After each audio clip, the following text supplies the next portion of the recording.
Dios siempre ha dado la cara, Él siempre se ha manifestado, incluso te digo más, dice la Biblia que las cosas invisibles que Dios ha creado, o las cosas que no pueden ver nuestros ojos, visibles para nuestros ojos, no para Él, dan claramente testimonio de su poder y de su existencia. El hombre hasta el día de hoy se sigue sorprendiendo y quedando con la boca abierta ante la inmensidad del universo. Cada día descubren algo nuevo, una estrella, un planeta, un satélite, siempre están descubriendo algo nuevo las personas que se adentran en ese mundo infinito del cosmos, del universo, ¿no? Y a través de él podemos descubrir la grandeza, la magnitud de nuestro Dios. Dice la Biblia que los cielos cuentan la gloria de Dios y el firmamento anuncia la obra de sus manos. Y cada día emite al día siguiente y así sucesivamente un mensaje. Mensaje que el que lo quiera aprender y lo quiere oír, lo escuchará, lo verá y lo comprobará. Mensaje que permanecerá oculto ante los ojos, ante la actitud del hombre rebelde, del hombre orgulloso, de la persona que se niega y que se cierra totalmente a la posibilidad de que detrás de este mundo que vemos y vivimos hay un diseñador. Las cosas no se crearon así, de la nada, por un accidente, sino que detrás de todo lo que vemos, incluso de lo que no vemos, hay un creador, hay un hacedor, hay un Dios todopoderoso que con el poder de su palabra fue ordenando y poniendo cada cosa en su sitio, y cada cosa creada tiene un propósito y tiene una razón de ser. Y en esta tarde estamos aquí y hoy va a ser el último día que vamos a estudiar las famosas iglesias del Apocalipsis. Todo lo que el Señor le tenía que decir a su iglesia no lo dijo todo en los evangelios. Sabemos que Él estuvo viviendo en un pequeño país llamado Israel hace 2000 años. Recorrió ese pequeño país de punta a punta, de norte a sur y de este a oeste. Dijo muchas cosas, sin lugar a dudas. Hizo cosas extraordinarias que jamás nadie ha logrado, igualar o repetir.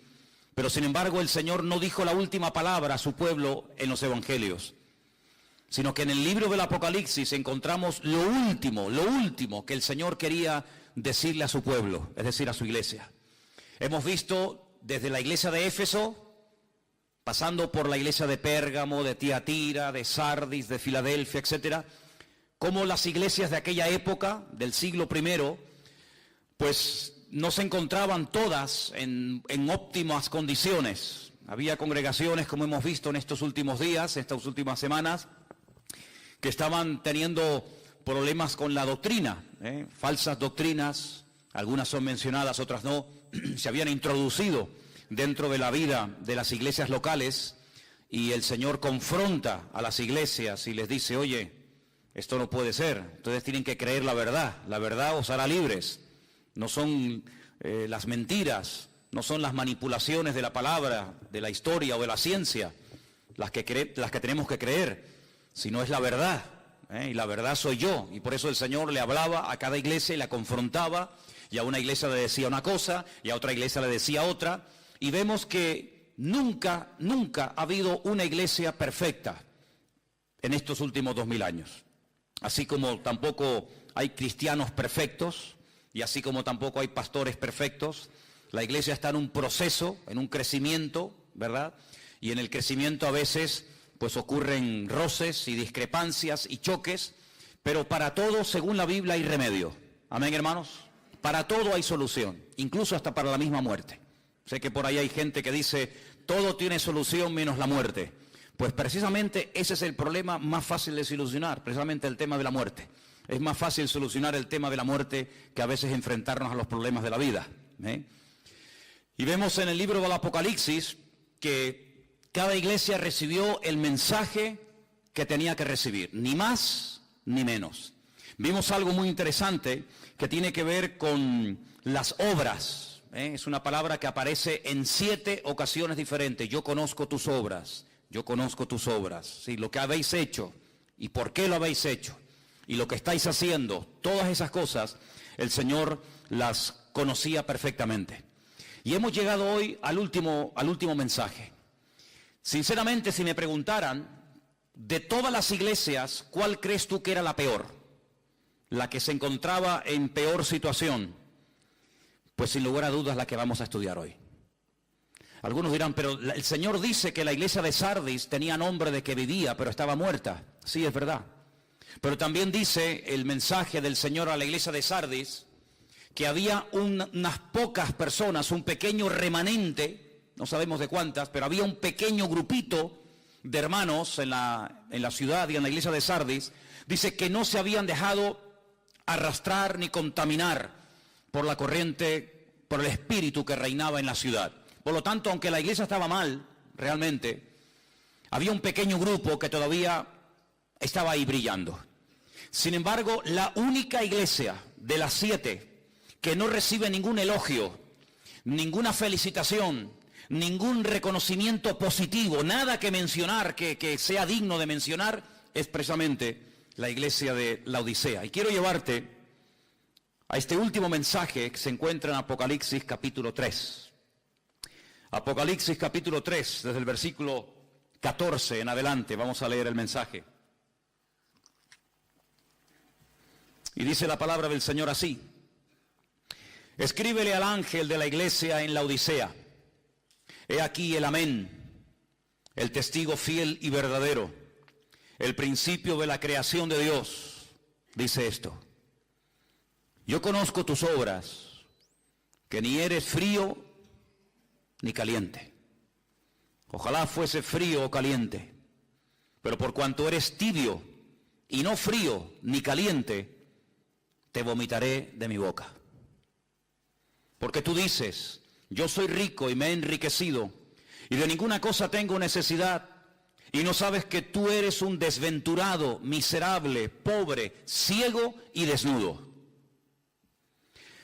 Por tanto, yo te aconsejo que de mí compres oro refinado en fuego, para que seas rico, y vestiduras blancas para vestirte, y que no se descubra la vergüenza de tu desnudez, y unge tus ojos con colirio, para que veas. Yo reprendo y castigo a todos los que amo. Sé pues celoso y arrepiéntete. He aquí yo estoy a la puerta y llamo. Si alguno oye mi voz y abre la puerta, entraré a él, cenaré con él y él conmigo. Al que venciere le daré que se siente conmigo en mi trono, así como yo he vencido y me he sentado con mi Padre en su trono. Y el que tiene oído para oír, que oiga lo que el Espíritu dice a las iglesias. ¿Cuántos dicen amén? Gloria a Dios. La ciudad de Laodicea fue fundada por un tal Antíoco II, siglos antes de Cristo. Y la ciudad se llama Laodicea porque la esposa de este general griego se llamaba así. Y en honor a su esposa llamó a la ciudad por su nombre.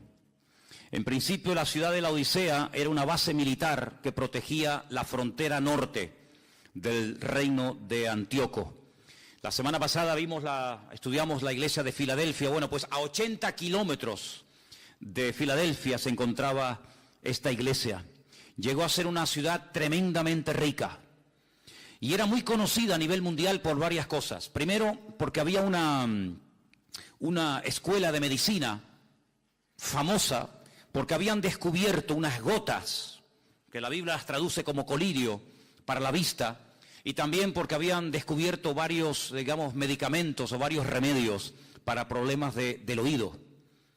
Además, la ciudad era muy conocida porque habían hecho unos cruces, unas mezclas con las ovejas, y habían producido una especie de oveja de lana negra, que era muy cara y muy codiciada en aquellos tiempos. Era una lana, muy suave, muy bonita, y era conocida en el mundo entero por eso. Aparte de eso, era un lugar que era una especie de fábrica de ropa. Desde la Odisea se repartía ropa para todas partes del imperio romano. Curiosamente podemos saber, según los textos del Nuevo Testamento, quién fue el fundador y pastor durante algún tiempo de la iglesia de la Odisea. Fue un tal Epafras. Ustedes pueden leer en las cartas de Pablo a varios personajes, varios compañeros, Timoteo, Tito, Tiquico, Priscila, Aquila, etcétera, y uno de ellos es Epafras, y se cree que Epafras fue el fundador y el pastor de la iglesia durante algún tiempo. Curiosamente hay un versículo en Colosenses 4:16, que no lo vamos a leer ahora, pero dice más o menos así.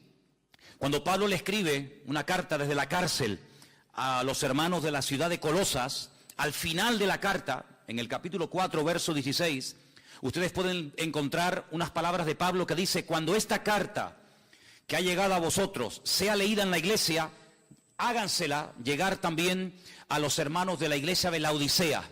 Es decir, que la carta de Pablo a los colosenses también era para los hermanos de la iglesia de Laodicea. Y es un dato que me llamó mucho la atención. Ahora, me llama la atención que no hay nada bueno que decir de la iglesia. Generalmente cuando uno va a una iglesia, te puede gustar más, te puede gustar menos. Si te dedicaras, no sé, los domingos por la tarde o por las mañanas a recorrer diferentes iglesias de aquí de la isla o de otras partes, pues verías que en un lugar te va a gustar esto, tal vez no te va a gustar esto otro, y que unas tienen un estilo y otras tienen otro estilo, y unas se enfatizan, digamos, una línea y otros enfatizan otra, y puedes más o menos hacerte una idea de las cosas diferentes que diferencian unas iglesias de otras.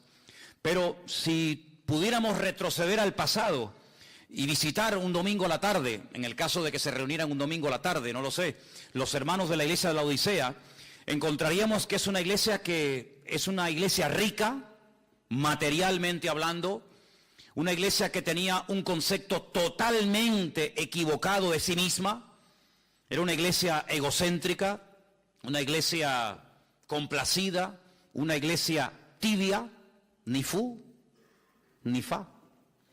Una iglesia que le producía náuseas al Señor. El cuerpo humano está diseñado de tal manera que cuando algo le sienta mal o cuando come algo en mal estado, el cuerpo reacciona defendiéndose, pues vomitando y echando fuera lo que le ha sentado mal. Y de esa manera el cuerpo puede volver a recuperar la normalidad. Y es una expresión fuerte, es una expresión que solamente aparece en esta carta del Señor a la iglesia de la Odisea.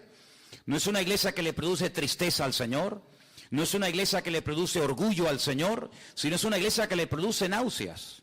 Dice, ojalá ustedes fueran fríos o fueran calientes, es decir, que el Señor prefiere gente fría, gente indiferente, gente que pasa de todo, o gente que está bien cerca del corazón de Dios, pero hay algo que le produce auténticas ganas de vomitar al Señor, y es la tibieza. La tibieza es algo que el Señor aborrece, y por eso el Señor le habla muy duramente a esta congregación y le dice, ojalá hubieran optado por la frialdad o por ser calientes, ¿verdad? Y animados y fogosos en el espíritu, pero ustedes son tibios y yo los vomitaré de mi boca. Comencé a buscar esto y me di cuenta que en el Antiguo Testamento hay un libro que gira en torno a un profeta rebelde que recibe un llamado para ir al extranjero, a una ciudad pagana, a una ciudad fuera de las fronteras de Israel. Y dice la Biblia que este hombre se niega rotundamente a ir allí. Él no quiere salir de su país. Él está muy cómodo como profeta en Israel. Y él bajo ningún concepto quiere ir a Siria a predicarle a aquellos bárbaros, a aquella gente que empalaba a los enemigos y hacían auténticas barbaridades. Y Jonás dice la Biblia que huyendo o queriendo huir de la presencia del Señor, como si pudiéramos escondernos de Dios en alguna parte. Es una especie como lo que le pasó a Adán, que era creyente pero creía que se podía ocultar de Dios. Bueno, pues a Jonás le pasó más o menos lo mismo. Dice que descendió a Jope, la ciudad de Jope se llama en la actualidad Yafo, y dice que allí se monta en un barco y dice que va en dirección a Tarsis. Sí, Tarsis es, como todos sabemos, el sur de España. De hecho hay un pueblo que se llama Tarsis en Huelva, en Andalucía. Y dice que en el camino se levanta una tormenta terrible y los marineros invocan a sus dioses y echan suertes para ver por qué se ha producido, por qué se ha levantado así de repente una tormenta de tal envergadura. Y dice que la suerte cayó sobre Jonás y le preguntan, ¿tú quién eres? ¿Qué haces aquí? ¿Cuál es tu Dios? Cuéntanos un poco de tu vida. Y la Biblia dice que Jonás abre su corazón y les dice, yo soy un profeta del Dios vivo, del Dios verdadero. Yo soy profeta de Dios, soy la voz de Dios en Israel y Él me ha mandado a Nínive. Pero no quiero ir a Nínive, me resisto, no, me rebelo completamente, no quiero que esa gente tenga oportunidad de arrepentimiento. Y bueno, ¿y cómo podemos solucionar este problema? La Biblia dice que Él les propone a ellos, increíble, una cosa increíble, écheme por la borda y ya veréis cómo todo se calma. Efectivamente, así fue. La Biblia dice que lo tiraron por la borda y al instante la tempestad se calmó. Pero el Señor tenía un gran pez, no una ballena como por ahí se dice, sino un gran pez, dice la Escritura. Algunos hablan del famoso Leviatán, el pez es el gigante que aparece en el libro de Job. Dice que lo tragó y lo tuvo durante 3 días y 3 noches metido en el vientre. Y ahí estaba, y seguramente, si no hubiera cambiado de actitud y si no hubiera clamado al Señor, allí hubiera muerto. Y nadie se iba a enterar de qué murió y dónde murió y cuándo murió el profeta Jonás, más que aquellos marineros que lo tiraron por la borda. Pero es allí dentro de aquel enorme pez que él vuelve en sí, como si fuera el hijo pródigo, ¿verdad? De Lucas capítulo 15. Y dice que él se arrepiente y le pide perdón al Señor. Y le pide al Señor una segunda oportunidad. Y le dice, si me sacas de aquí, yo iré a predicar tu palabra. Y esa actitud de arrepentimiento, esa actitud de querer hacer las cosas bien, decentemente y con orden, conforme al diseño y al propósito de Dios para su vida, fue lo que hizo que el pez ya no pudiera retenerlo en sus entrañas. Es decir, mientras estaba en rebeldía, mientras estaba en desobediencia, allí estaba y no iba a salir jamás. Pero en el momento en el que hay el más mínimo cambio, en el momento en el que Jonás dice, yo quiero hacer la voluntad de Dios, aunque no la quieras en el fondo hacer, pero voy a hacerla, voy a cumplirla, voy a obedecerte, en ese momento el pez ya no lo pudo resistir y dice que lo vomitó y lo echó en tierra. Ya no era el lugar idóneo para el profeta Jonás. Mientras estaba en rebeldía, sí, pero una vez que él quiere hacer las cosas bien, el pez ya no puede resistir aquella actitud. Ahora vemos en el libro de Apocalipsis al Señor diciendo, toda aquella persona que sea tibia, la vomitaré de mi boca. Así como Jonás fue vomitado por aquel enorme pez, yo vomitaré de mi boca, yo arrancaré de mi cuerpo, sacaré de mí toda aquella persona que haya decidido en la vida ser tibio. Yo le preguntaba al Señor en este día y durante esta semana, mientras preparaba este mensaje para compartir con ustedes hoy, Señor, si a lo largo de la historia, tanto en la Biblia como en otros momentos, vemos que ha habido iglesias que han sido atacadas despiadadamente por falsas doctrinas y enseñanzas, como hemos visto en alguna ocasión, y si hubo iglesias que fueron atacadas por la persecución o por falsas profecías o falsos apóstoles o pastores o maestros o evangelistas, Señor, ¿será posible que a lo largo de la historia los problemas que caracterizaron a las iglesias del Apocalipsis, puede ser que se vean esos problemas hoy en día? Por supuesto que sí, no les quepa la menor duda. Hay iglesias donde la falsa doctrina ha entrado y ha despedazado a la iglesia.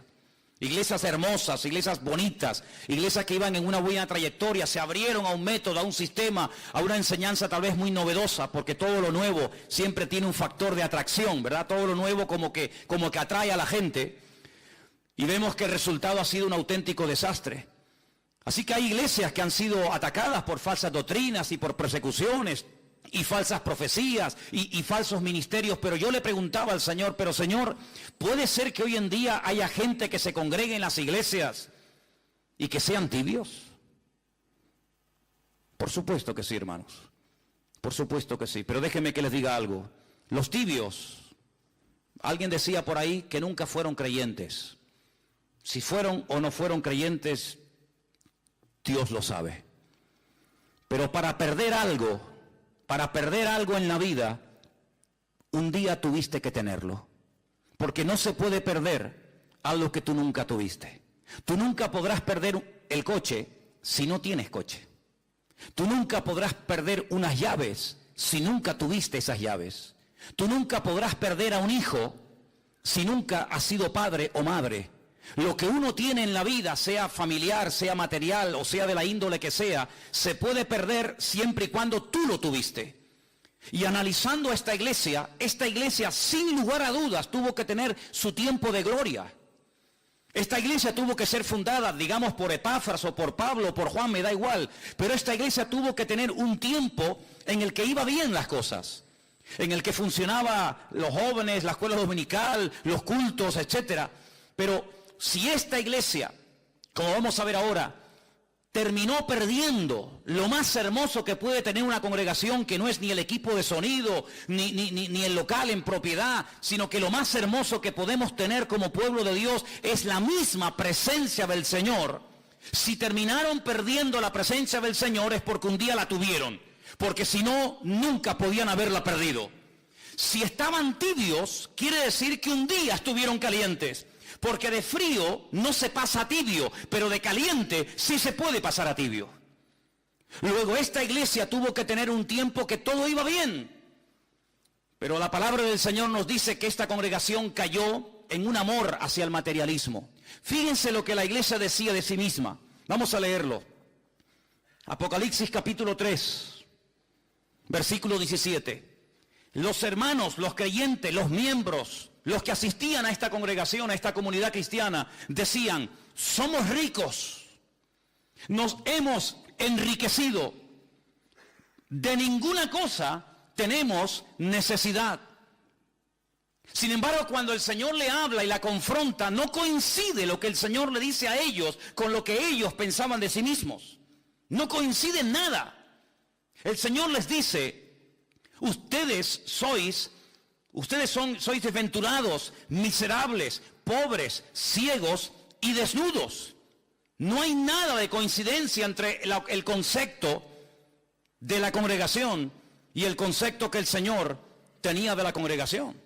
Luego hay un divorcio entre el concepto personal de la iglesia y el concepto, la opinión que el Señor tenía de dicha congregación. Una iglesia donde el Señor no era el centro. Una iglesia donde el ego de ellos, el amor a lo que tenían, era el centro.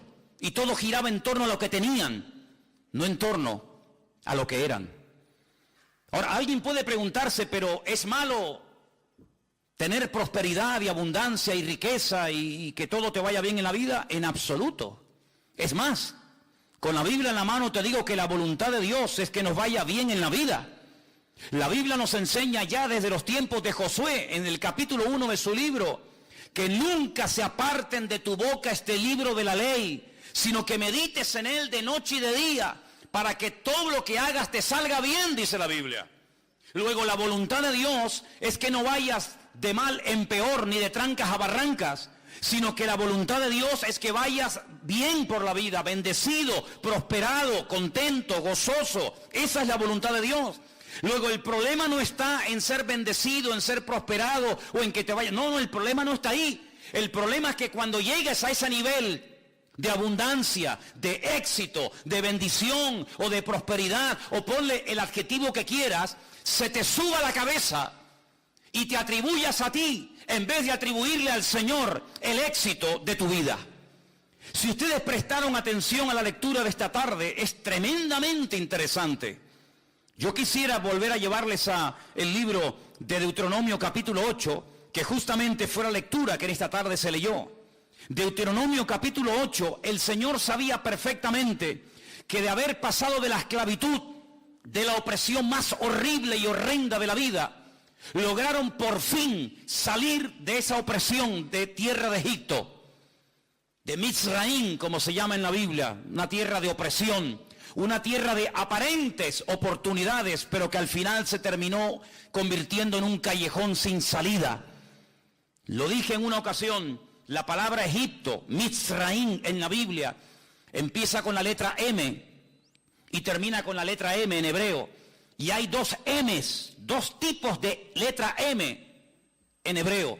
Una que es abierta, que se escribe al principio o a la mitad de una palabra, y otra letra M, que tiene el mismo nombre, pero que se escribe al final y es totalmente cuadrada, no se puede entrar a ella, es totalmente cerrada.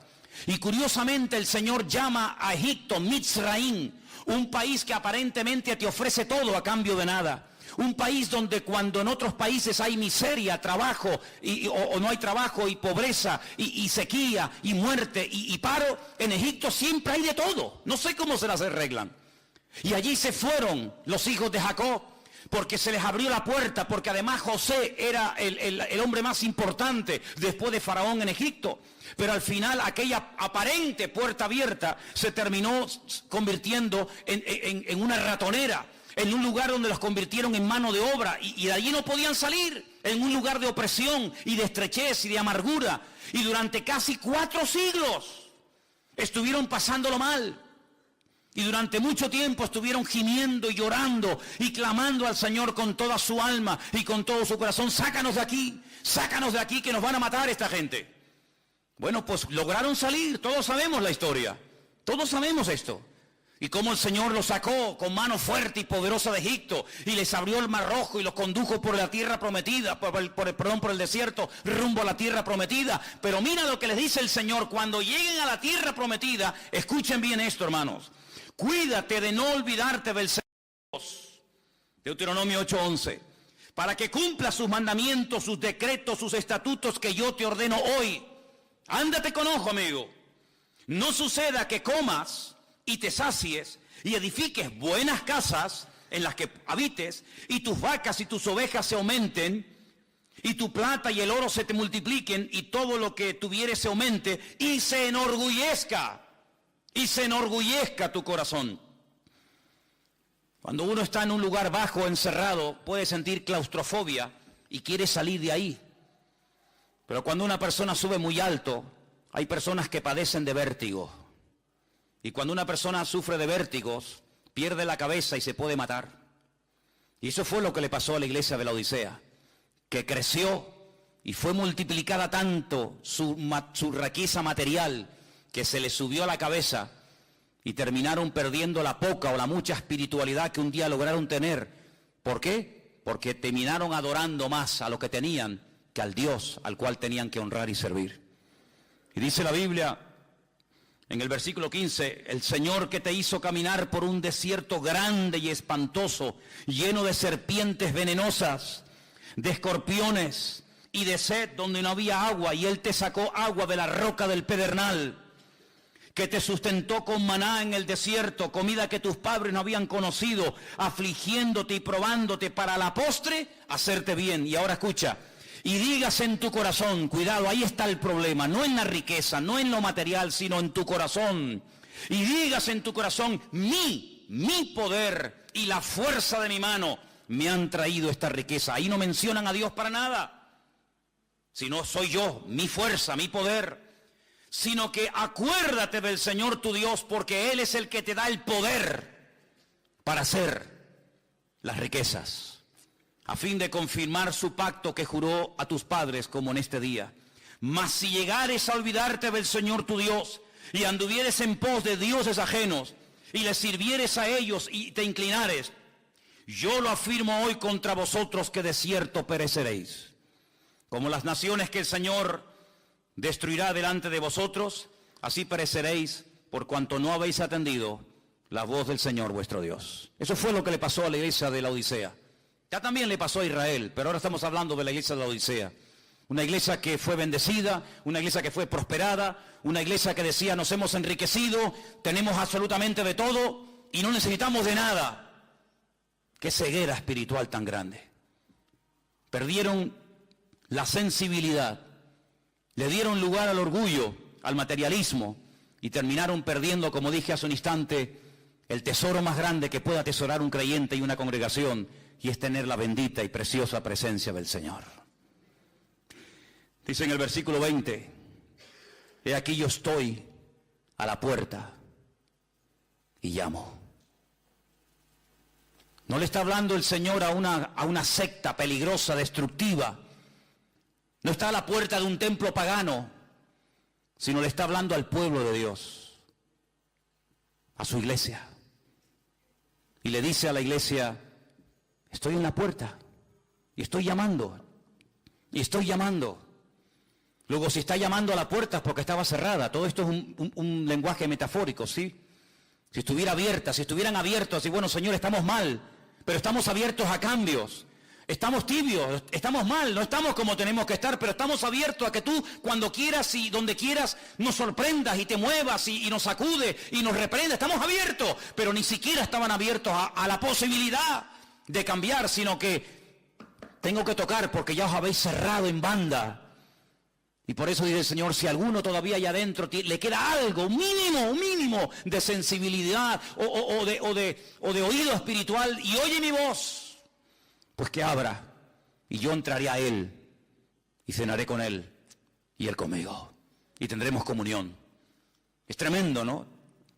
La situación de esta iglesia es que es terrible, hermanos. Pues por nada del mundo me gustaría ser pastor de esta iglesia.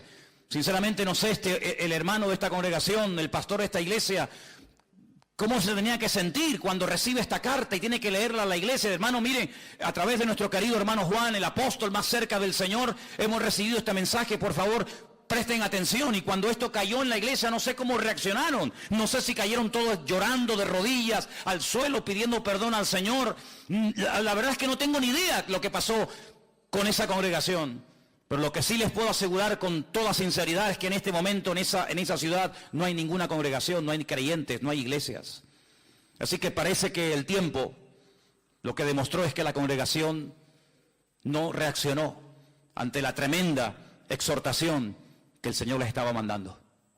Hay 3 cosas que el Señor le dice a la iglesia que debería de hacer. Repito, todo esto es en un lenguaje simbólico, alegórico, pero todo tiene una explicación. En el versículo 18 le dice: yo te aconsejo que de mí compres oro refinado al fuego. Todos sabemos, hermanos, que hay elementos, que hay números, que hay colores, que hay animales en la Biblia que representan mucho más de lo que de entrada se dice, ¿verdad? El otro día en la clase de hermenéutica hablábamos de los números, de los colores, de ciertos animales, ¿verdad? Y cuando el Señor le dice a la iglesia, compren oro, no se refiere que todos tenían que salir corriendo a la tienda de compro oro, que generalmente hay por todos los barrios, y comprar un montón de oro y ya está el problema solucionado. No. Sabemos que el oro en la Biblia, y lo podemos ver en las cartas, por ejemplo, de Pedro, representa algo mucho más que un elemento, que un material, y se refiere a la fe. Dice: vuestra fe, mucho más preciosa que el oro, el cual, aunque perecedero, tiene que ser probado por el fuego, ¿verdad? Sabemos que la fe es comparada en cierto sentido con el oro. ¿Por qué? Porque el oro es un elemento que en todas las culturas, en todas las civilizaciones y en todos los tiempos, incluido el actual, siempre ha estado ahí. Es como un material que el hombre ha adorado e incluso ha hecho templos y ha hecho imágenes de oro, porque parece que el oro era como algo que te daba prestigio y te daba credibilidad y poder en la vida. Pues el Señor dice, lo que tienen que hacer es retomar la fe que perdieron. ¿Dónde la perdieron? ¿Dónde perdió la fe la iglesia? Bueno, cuando tenemos necesidades, digamos económicas, materiales, tenemos que recurrir a la oración, ¿sí o no? Los que nadan en la abundancia, los que a todo les sobra, los que no saben ni lo que hacer con lo que tienen, pues como que no necesitan orar, no necesitan el pan nuestro de cada día, porque ellos mismos se autosuplen, se cubren sus propias necesidades. Pero cuando uno tiene necesidades materiales o espirituales o de otra índole, uno tiene que recurrir al Señor. Es como cuando aquel hombre, dice la Biblia, que estaba en casa tranquilo en la noche, ya en cama con su familia, y de repente tocan a la puerta y viene un amigo a altas horas de la noche y él siente vergüenza porque no tiene nada que ofrecerle. Entonces tiene que correr a la casa del vecino y despertarlo y decirle: por favor, préstame algo de comida, porque acabo de recibir una visita y te soy sincero, no tengo nada que ponerle delante. Y esta parábola, esta historia, ¿qué nos enseña? Pues que va a haber momentos en la vida en los que te vas a dar cuenta de que te va a hacer falta algo más de lo que tienes. Y sobre todo lo que te va a hacer falta es fe. Pero fe no en una religión, no fe en un hombre, no fe en un método o sistema, sino fe en Dios. Y dicho sea de paso, la Biblia dice que sin fe es imposible agradar a Dios. La verdad que yo estoy muy agradecido por la fe que el Señor le ha dado a sus hijos, a su pueblo, porque es un auténtico don por el cual tenemos que estar cada día tremendamente agradecidos al Señor. ¿Qué tragedia tiene que ser no tener fe en Dios? ¿Cuántas veces me he preguntado, ¿y cómo puede vivir la gente sin fe en Dios? No sé si habéis prestado atención en estos días a los discursos ahí en el Congreso en España. ¿Cuántas veces han mencionado la palabra Biblia? ¿Os habéis dado cuenta? La palabra Dios, la palabra oración, la palabra perdón, la palabra arrepentimiento, la palabra el nombre Jesucristo. Ni una sola vez. Son ciegos, guías de ciegos, tratando de guiar a otros ciegos, y dice la Biblia que los dos caerán en el mismo hoyo. Lo que puede levantarnos de la miseria, lo que puede transformar nuestra vida, nuestra familia y nuestra existencia, es poner nuestra fe en el Dios vivo y en el Dios verdadero. Te recomiendo leer Hebreos capítulo 12. Es un capítulo monográfico sobre el tema de la fe. Capítulo extraordinario. Si solamente ese fuera el único capítulo de la Biblia, yo lo leería continuamente, prácticamente a todas horas y todos los días, porque es un capítulo magnífico. No se habla, lógicamente, de todos los personajes de la Biblia, pero de los que se menciona pone un pequeño párrafo, una pequeña pincelada, un pequeño ejemplo. En pocas palabras, lo que hicieron, lo que dijeron, lo que consiguieron, todo por medio de la fe viva y auténtica en el Dios vivo y verdadero. Aleluya. Así que eso es lo que le dice el Señor. Déjense de tanto presumir de lo que tienen. Déjense de tenemos, porque lo que tienen que tener no lo tienen. Y lo que tienen que comprar, lo que tienen que obtener urgentemente es fe viva en el Señor. En el mismo versículo 18 le dice el Señor, y además también le aconseja el Señor vestiduras blancas. Las vestiduras blancas en la Biblia eran símbolo o eran señal de santidad, de justicia. Ellos vivían según su propia justicia, según sus propios criterios. Nosotros estamos bien, no nos pasa nada, no nos falta de nada. A nosotros el Señor no nos tiene que mandar ninguna cartita, ni nos tiene que predicar, ni nos tiene que venir nadie a visitar, a decirnos nada.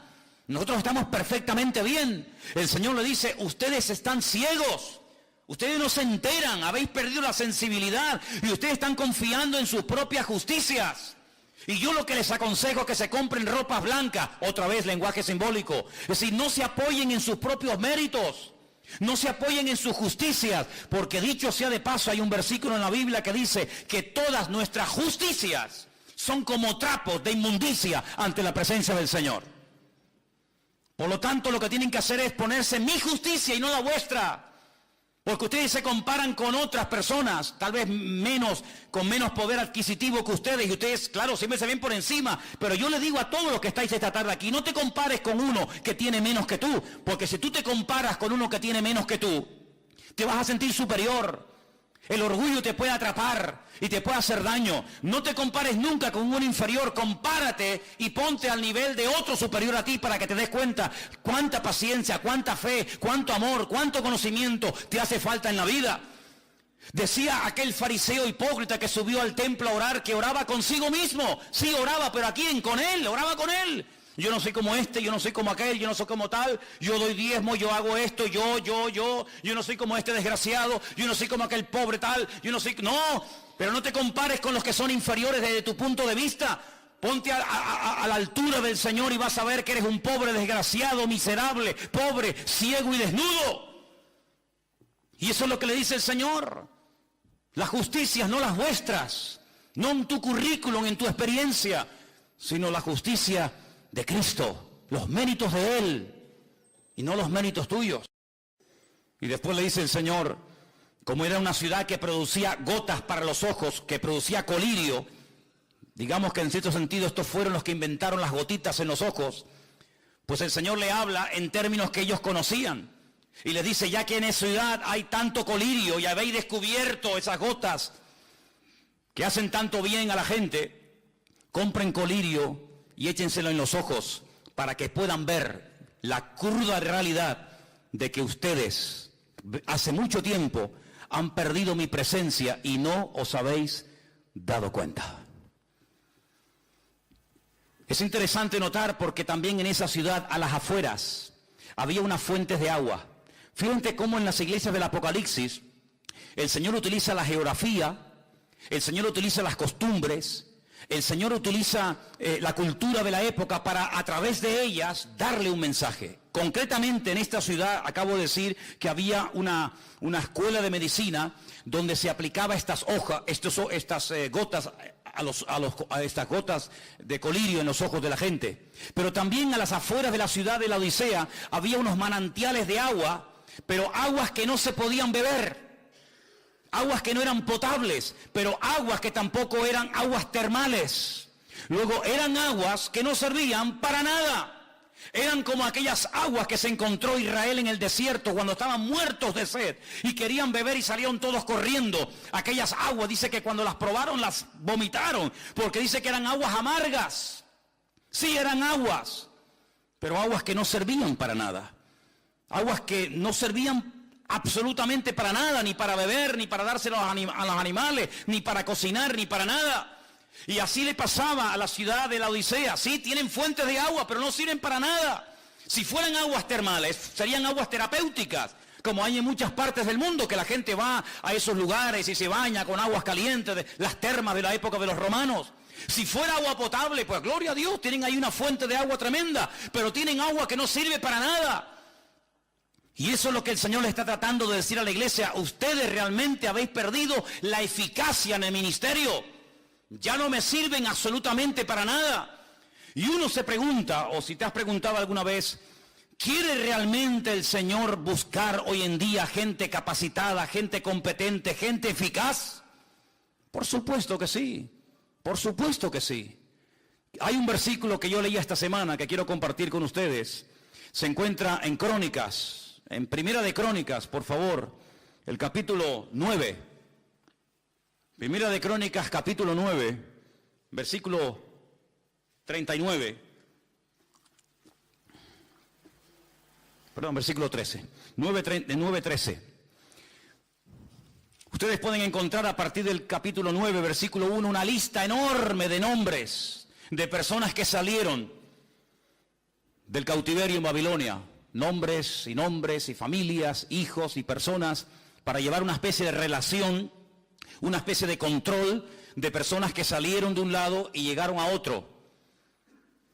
Y cuando llegamos al versículo 13, después de haber leído un montón de nombres, que aparentemente no nos dicen nada, pero que dicen mucho, dice este texto, y sus hermanos eran jefes de sus casas paternas, en número de 1760. Y ahora dice, escucha, hombres muy eficaces en el ministerio o en la obra del ministerio en la casa del Señor. Esa frase me impactó tanto que la subrayé.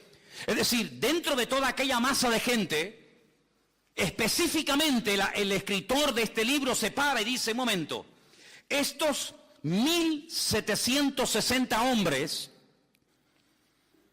no eran hombres normal y corriente, sino eran hombres, como dice aquí en esta versión, muy eficaces en la obra del ministerio en la casa del Señor.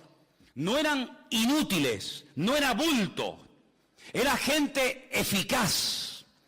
He buscado este texto en otras versiones y, por ejemplo, en la versión de las Américas, que es una versión muy interesante y muy buena, dice que eran hombres muy capaces.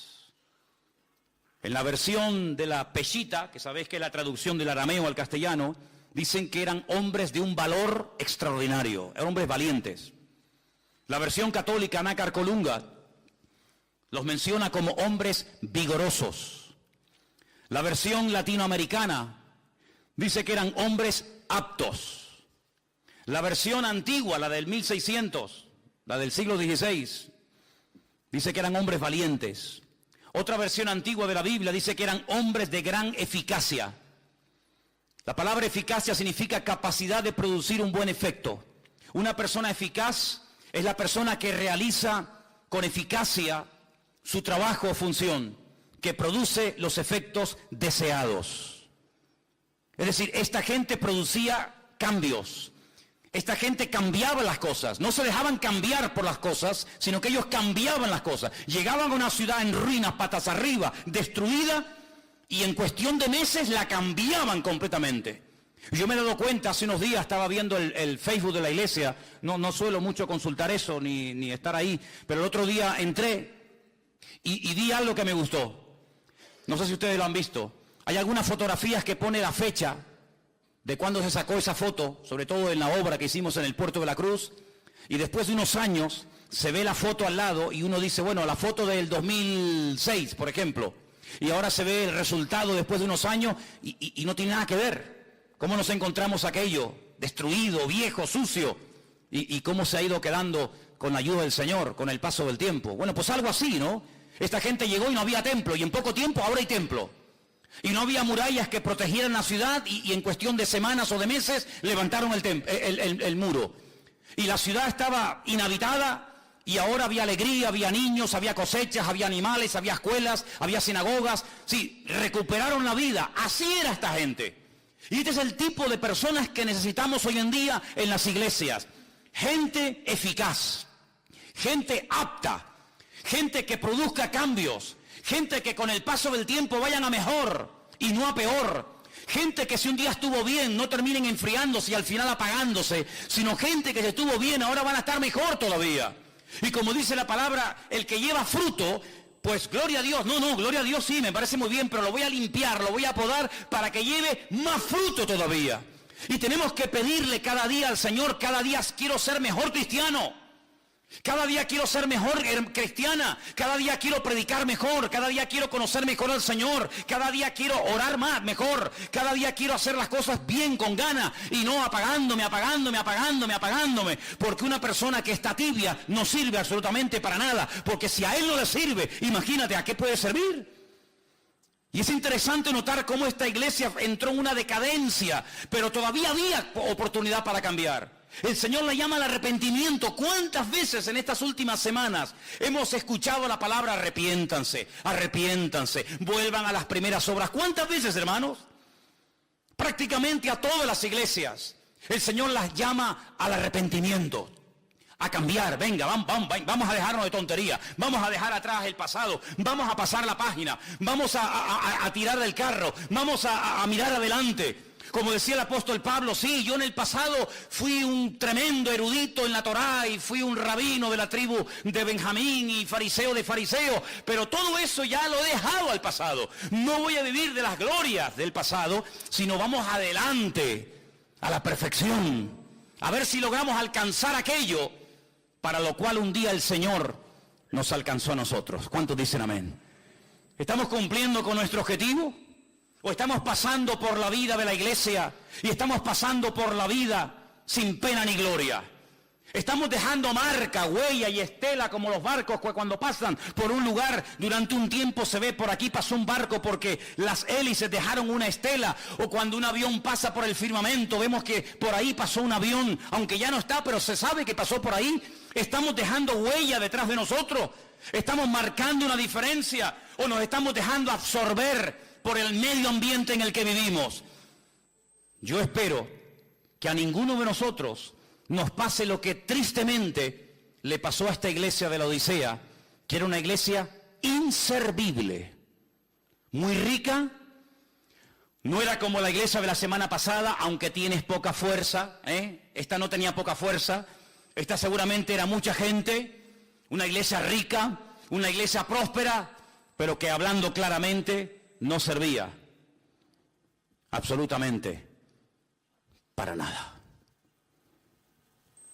En esta semana yo leía un poema de un pastor cubano, pastor Rodolfo Loyola, que ya está en la presencia del Señor, que hace años lo conocí, tuve el privilegio de conocer a este gran hombre de Dios, y él escribió una poesía que se llama Casi,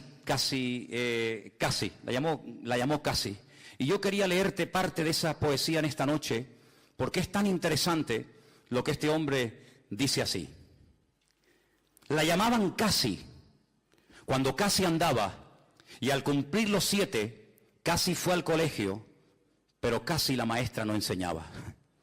Pues siendo Casi una adolescente, casi niña, casi dama, encontró a un joven a quien Casi amaba. Pero un día el muchacho, casi sin mirarla, dejó a Casi destrozada. Y se fue a un convento, la buena de Casi, y queriendo ser santa, Casi fue monja. Pero un día, enterada de que ese chico moría, volvió a su casa y cuidó del chico como de casada.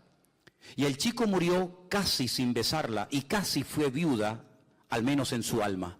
Hoy Casi, cansada de su vida extraña, casi ni se peina, y desenfadada, cuenta de algún modo que fue casi todo sin ser casi nada. La verdad es que Casimira, como la llamaban, o Casi, representa un crecido número de personas que llevan una vida sin propósito. No se sienten realizadas porque no han hecho nada para tener ese estado de ánimo, se enamoran del amor y por lo tanto de cualquiera que con fingida sinceridad le manifiesta lo que quieren oír. Y cuando el objeto de su amor no les corresponde, ni siquiera por unos instantes engañosos, toman decisiones equivocadas con el corazón quebrantado.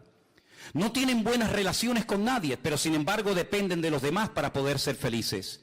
Y lo más triste es que se olvidan, como casi, que hay una persona que les ama y les entiende, y ese es nuestro Señor Jesucristo. Dice la Biblia que un día Pablo estaba en un lugar siendo interrogado y le dice al que le estaba juzgando y al que le estaba haciendo todo tipo de preguntas y presionándolo: yo sé que tú crees en los profetas. Y este le responde: por poco, casi, me haces cristiano. Y el apóstol Pablo le dice: ojalá fueses tú cristiano, ojalá verdaderamente entregaras tu vida a Cristo. A mí no me gustaría que en esta iglesia hubiera jóvenes de casi llegó a ser un buen joven, casi llegó a servir al Señor, pero casi se quedó por el camino.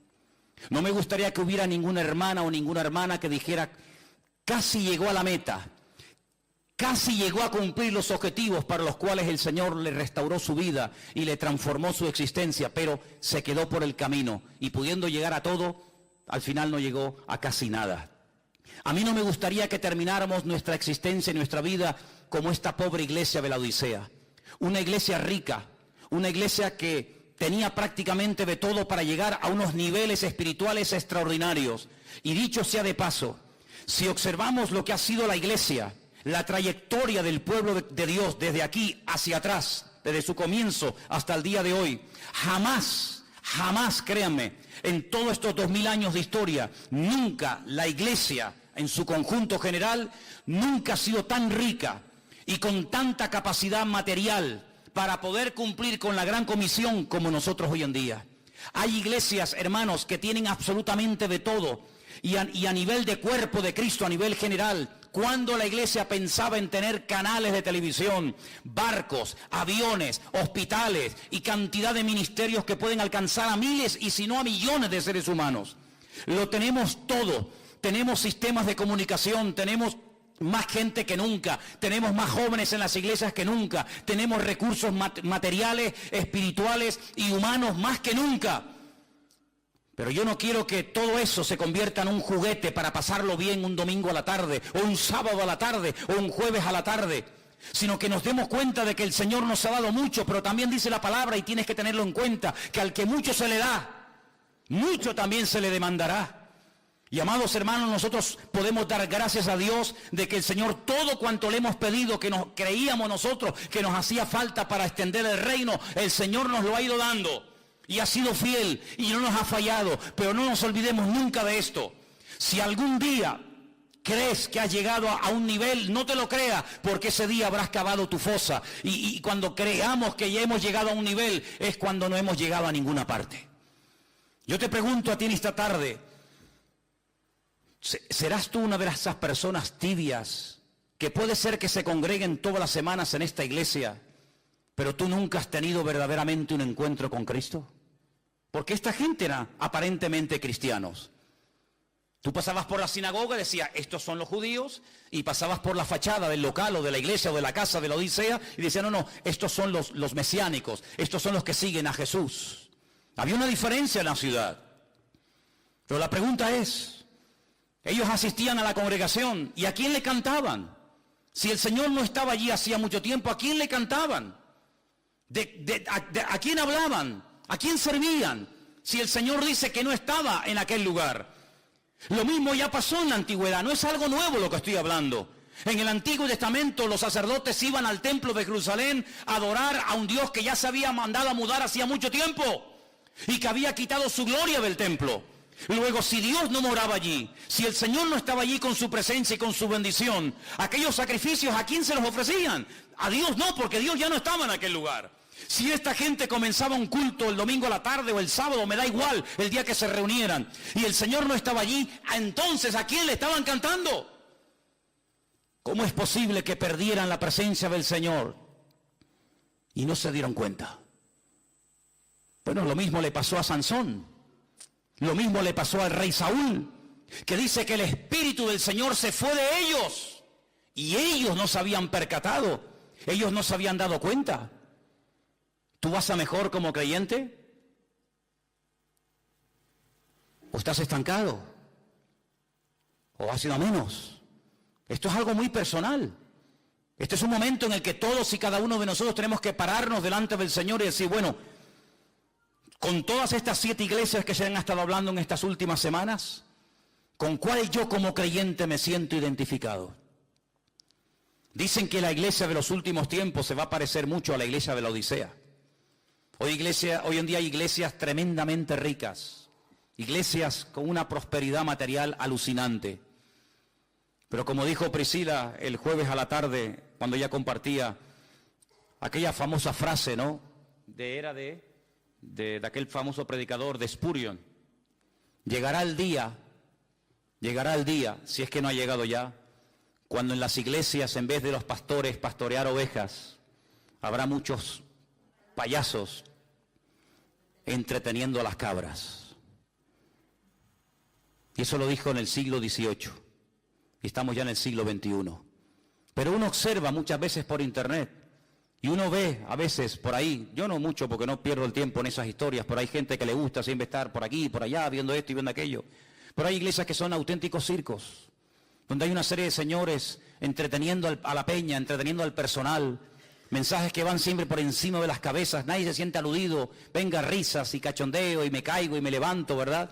Pero entras y no ha habido un arrepentimiento, no ha habido realmente una conversión genuina, sino que es un lugar donde lo pasamos bien y puedo llevar a un amigo del trabajo o puedo llegar a un vecino y no se va a sentir aludido, no se va a sentir mal porque el pastor siempre es una persona muy simpática y muy carismática y que cuenta chistes y que te hace pasar una tarde entretenida. Eso no es la iglesia del Señor. Eso llámalo como quieras, pero no es la iglesia del Señor. La iglesia es un lugar donde el que viene en adulterio tiene que sentirse mal. La iglesia es un lugar donde el que viene torcido tiene que enderezarse. Y si no, ¿a qué viene? La iglesia tiene que ser un lugar donde mis mentiras tienen que salir a la luz. La iglesia es un lugar donde yo me tengo que sentir confrontado. La iglesia es un lugar creado y diseñado por el Señor para yo reconciliarme con Dios y no fingir que soy espiritual cuando soy un golfo y un sinvergüenza. La iglesia tiene que ser un lugar donde mi vida tiene que ser zarandeada por el Señor. Y donde uno puede pasar una semana y otra semana y un mes y otro mes y un año y la vida y siempre estoy igual y siempre el mundo me tira y las tentaciones y no sé qué. ¿Cuándo vamos verdaderamente a superar? ¿Y cuándo vamos a ponerle la cabeza bajo los pies al diablo y decir aquí el que manda es la iglesia y el Señor y no tú, diablo mentiroso? Yo quiero terminar diciendo algo, amados hermanos.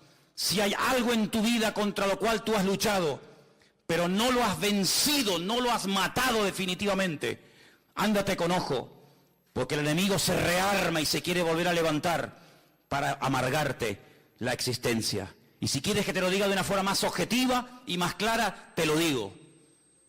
Cuando David fue a pelear contra el gigante Goliat, antes de matarlo, la Biblia dice que lo hirió. ¿Sí o no? Lo hirió con una piedra. Pero no dijo, bueno, muchachos, tranquilos. Goliat está herido, sangra como un cerdo. Va a estar por lo menos 6 meses sin aparecer y amargarnos la existencia. Vámonos tranquilamente a casa. Yo les aseguro, hermanos, que si David se hubiera conformado simplemente con herir al gigante Goliat, no sé si una semana, 15 días, un mes o un año después, Goliat se volvería a levantar y en el mismo valle de Elam volvería a confrontar a las tribus de Israel y otra vez volveríamos al punto de partida. ¿Por qué? Porque se hirió al enemigo, pero no se arrancó de raíz el problema. Y en la vida cristiana no puedes ir poniendo parches. No puedes ir diciendo, bueno, hoy no caí, pero ahí está la puerta abierta. No, David fue listo, David salió corriendo. Antes de que vinieran y se lo llevaran y lo curaran, David salió corriendo y con la misma espada con la que él quería matarme a mí, yo me levanto y le cortó la cabeza. Y la enseñó a todo el pueblo. Dijo, se acabó el problema, porque muerto el perro, se acabó la rabia. No es suficiente con vencer una semana, 15 días o un año un problema. Al enemigo hay que derrotarlo 100%, no en tu fuerza, no con mi poder, no con mi sabiduría, no con mi experiencia, sino en el nombre de Jesús. Nunca más te vas a levantar, diablo, porque mayor es el que está conmigo que el que viene contra mí. Si tu problema fue el que sea, no tengas una puerta abierta. Renuncia completamente a esa historia. No estés coqueteando, no estés flirteando, no estés jugueteando alrededor del fuego, porque vas a terminar otra vez quemándote. Y eso fue lo que le pasó a este.